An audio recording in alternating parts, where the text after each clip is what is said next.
दोस्तों, आज की वीडियो में हम इनकम टैक्स रिटर्न के अंदर जो चेंजेस हुए हैं डेट्स को लेकर के वो डिस्कस करने वाले हैं।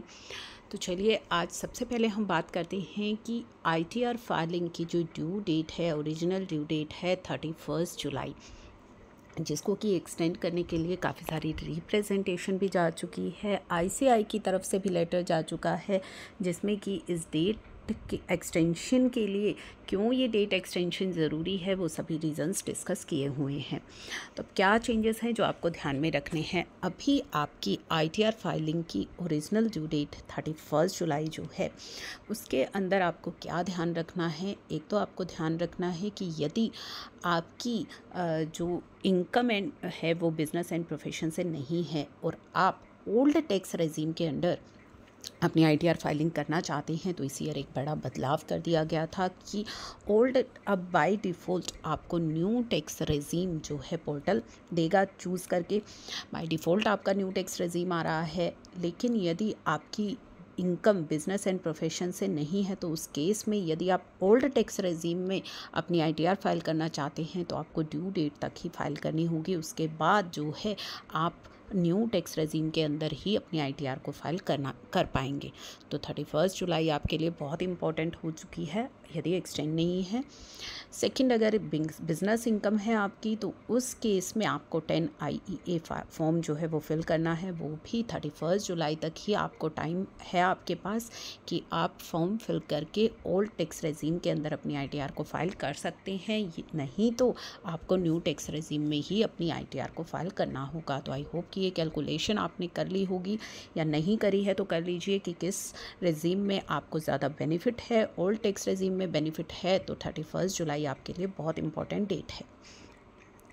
अब बात करते हैं आईटीआर ई वेरिफिकेशन को लेकर के भी कुछ चेंजेस किए गए थे, जो कि आपके आईटीआर ई वेरिफिकेशन की जो टाइमलाइन 30 डेज़ है वो काफ़ी पहले ही रिड्यूस हो चुकी है। ये तो आप जानते हैं कि आईटीआर फाइल करने के बाद आपको अपनी आईटीआर को ई वेरीफाई भी करना है।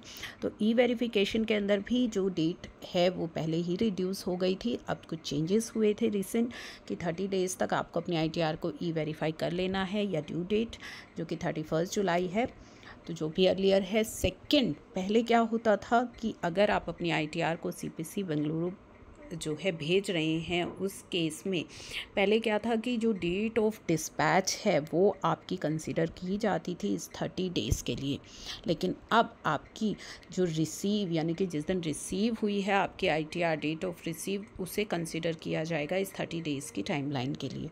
तो ये चेंज जो है आपका किया गया था इस टाइम लिमिट के अंदर।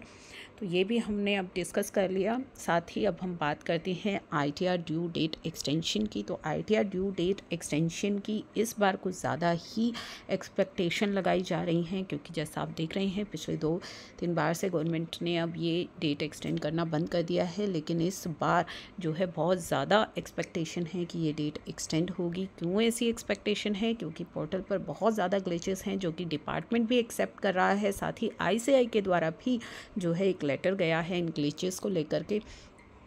तो इस वजह से अनुमान लगाया जा रहा है कि इस बार ये डेट एक्सटेंड हो सकती है। यदि ये डेट एक्सटेंड हो गई तो क्या बेनिफिट आपको मिलने वाला है। आपकी लेट फीस वेव ऑफ हो जाएगी, आपको थोड़ा अधिक समय मिल जाएगा अपनी आईटीआर फाइलिंग के लिए, और आपकी जो लेट फीस है वो वेव ऑफ हो जाएगी, जो कि आपकी बिलेटेड यदि रिटर्न होती तो आपको लेट फीस देनी पड़ती। तो अब एक्सटेंशन से वो लेट फीस आपकी हट जाएगी। लेकिन एक चीज़ का आपको ध्यान रखना है कि इसके अंदर लेट फीस के अलावा और कोई बेनिफिट आपको नहीं मिलता है।